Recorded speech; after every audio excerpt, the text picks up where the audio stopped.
တော်တဲ့ကိုသူကသွားပြီးတော့နေရာရှာတော့ဂူကြီးတကူတွေ့ဂူကြီးတွေ့တဲ့အခါကျတော့သူကအဲ့ဒီဂူထဲတိတ်ဆိတ်တယ်နေထိုင်ဖို့လည်းကောင်းတယ်ဆိုပြီးတော့တပိတ်သင်္ကန်းယူပြီးတော့အဲ့ဒီဂူထဲကိုတရားကျင့်မယ်ဆိုပြီးတော့ဝင်သွားတာအဲ့ဒီမှာဂူကိုစောင့်တဲ့ဂူဆောင်နှက်ကသားလေးတွေသမီးလေးတွေလည်းရှိတယ်လို့ဆိုတယ်အဲ့ဒါနဲ့သူကဟေးသီလရှိတဲ့ယဟန်တစ်ပါးတော့ဝင်လာပြီဒီဂူရဲ့အပေါ်မှာငါမနေနိုင်ဘူးအဲ့ဒီတော့ဒီယဟန်ကတရက်နှစ်ရက်နေမှနဲ့တူပါရဲ့ဆိုတော့ကလေးလေးတွေလက်ဆွဲပြီးတော့ထွက်ပေးရှာတယ်သူကတရက်နေလို့လည်းမသွားနှစ်ရက်နေလို့လည်းမသွားယဟန်တော်ကလည်းအဲ့ဒီထဲမှာတပ်ပါရဖြစ်အဲ့ဒီရွာကလူတွေကလည်းကြီးညိုပြီးတော့ယဟန်ကိုဒီဂူထဲမှာအမြဲတမ်းသုံးဖို့ရှောက်တော့ယဟန်တော်ကငါကတော့ကွာတင်းသုံးလပတ်လုံးဒီထဲပဲနေတော့မယ်နဲ့ဒီလိုဒုက္ခရောက်နေတာကိုယဟန်တော်ကသိသလားမသိဘူးမသိတဲ့ကြောင့် तू ကနေနေတာအဲ့ဒီတော့စောစောကနတ်လို့မဟုတ်ဘူးဒီနတ်ကဘာလဲဆိုတော့စိတ်ယုတ်မာတွေဝင်လာတ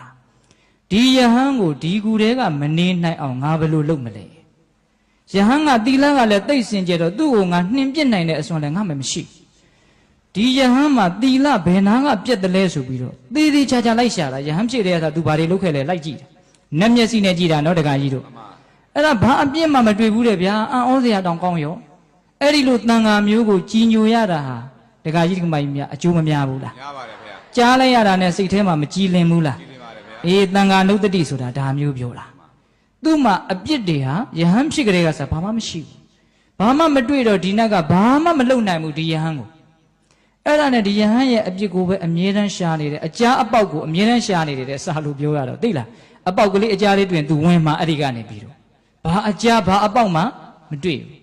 မတွေ့တော့ဒီယဟန်ကိုအပြစ်ရှိအောင်ဘယ်နဲ့လုပ်မလဲသူစဉ်းစားတယ်စဉ်းစားတော့အဲ့ဒီယဟန်နဲ့အင်မတန်ရင်းနှီးတဲ့အိမ်တအိမ်ကအဲ့ဒီတကာကြီးတကမာကြီးရဲ့သားကိုသူကဝင်ပြီးတော့ပူးတာအဲ့ဒီနတ်ကပူးပြီးတော့ခေါင်းကိုနောက်ပြန်လှည့်ထားလိုက်တယ်မျက်နှာကနောက်ရောက်နောက်စီကြီးကရှေ့ရောက်အဲ့ဒါအမြုပ်တွေထားပြီးတော့တက်တယ်လို့ဖြစ်နေတယ်အဲ့ဒါနဲ့အိမ်ကလူတွေကလန့်ပြီးတော့ဟာဘလို့ဖြစ်တာတော့တခါမှဒီလိုမဖြစ်ဘူးပါဘူးဆိုတော့အဲ့ဒီမှာအဲ့ဒီနတ်ကအဲ့ဒီလူပူရင်းနဲ့ပြောတယ်သင်တို့ကိုးကွယ်တဲ့မင်းတို့ကိုးကွယ်တဲ့ဂူထဲကယဟန်တော်ရဲ့တန်တန်ကိုသွားပြီးတော့နွယ်ဂျူသွားတောင်းချင်ဟာတောင်းလို့ရမှာမဟုတ်ဘူးဆေးကုတဲ့ဘုန်းကြီးမဟုတ်ဘူးအဲ့ဒီလိုဆိုရင်ရှိန်ကူလေးနည်းနည်းလောက်သွားတောင်းချင်အဲ့ဒီယဟန်ဒီကနေပြီးတော့ဆေးတစ်ခုခုတောင်းလို့ရလို့ရှိရင်ငါလွတ်ပေးမယ်ယဟန်ဆိုတာဆေးမကူကောင်းဘူးလေအဲ့ဒီယဟန်ကိုဆေးသမားဖြစ်အောင်လုပ်နေတာဒီနတ်ကသိလားတကယ်လို့မြန်သွားတောင်းလို့ဆေးတစ်ခုခုပေးလိုက်တယ်ဆိုရင်အရှင်ဘုရားအသက်မွေးမှုအရှင်ဘုရားပြက်တယ်အာဇီဝပါရိသုတ်တိသီလပြက်တယ်ဒါကြောင့်အရှင်ဘုရားဆေးဆရာတယောက်ပဲယဟန်တစ်ပါးမှမဟုတ်ဘဲနဲ့ဒီကူတဲ့မနေနဲ့ထွက်လို့သူကပြောမလို့ကောက်ချစ်တယ်နော်နတ်တွေကလည်းကောက်ချစ်တာပဲနော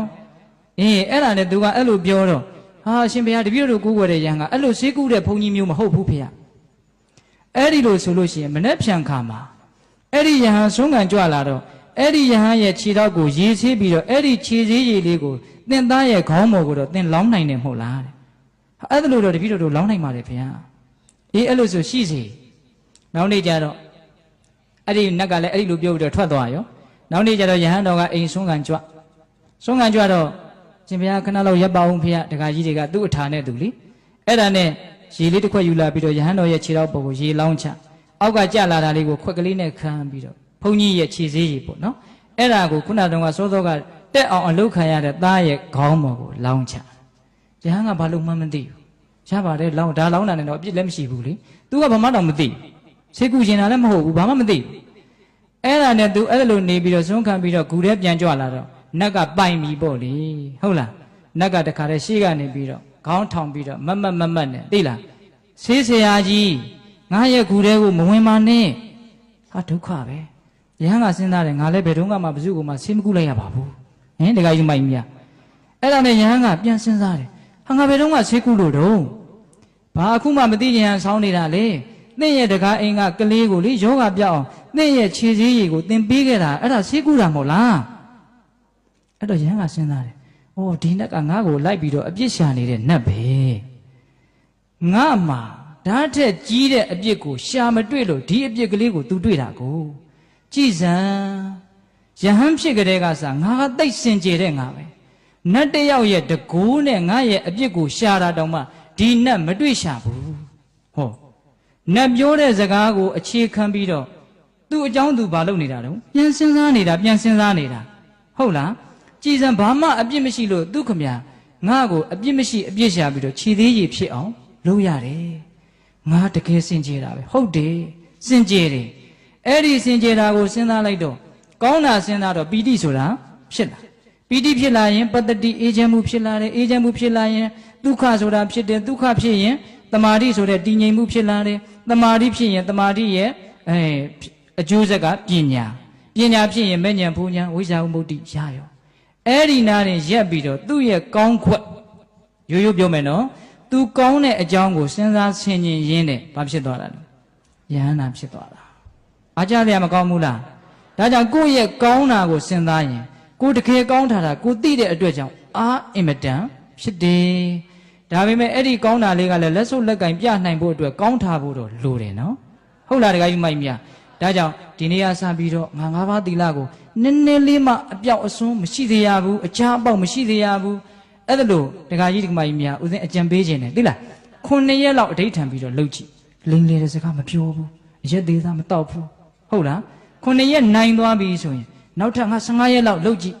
အဲ့ဒါလို့လှုပ်ရင်းနဲ့ဆိုအားတွေအင်မတန်ရှိလာပြီးတော့တစုံတရာအကျက်တက်တွေ့လာရင်ငါသီလလုံတဲ့ငါသစ္စာဆိုလို့လည်းရတယ်ဒီသီလကိုပြန်စဉ်းစားเสียရသီလနုတ္တိဖြစ်ခြင်းရဲ့အကြောင်းဖြစ်တဲ့စင်ကြယ်တဲ့သီလလည်းရှိနေတယ်အရင်ရှိတော့အတိုးဆိုတာတက်လာအဲ့တော့အရင်ကိုအရင်ရအောင်ဘာလို့ရမလဲရှာရမယ်ဒါနဟာအရင်သီလဟာအရင်ပြန်စဉ်းစားတယ်ဆိုတာအတိုးတက်အောင်လုပ်တာမကောင်းဘူးလား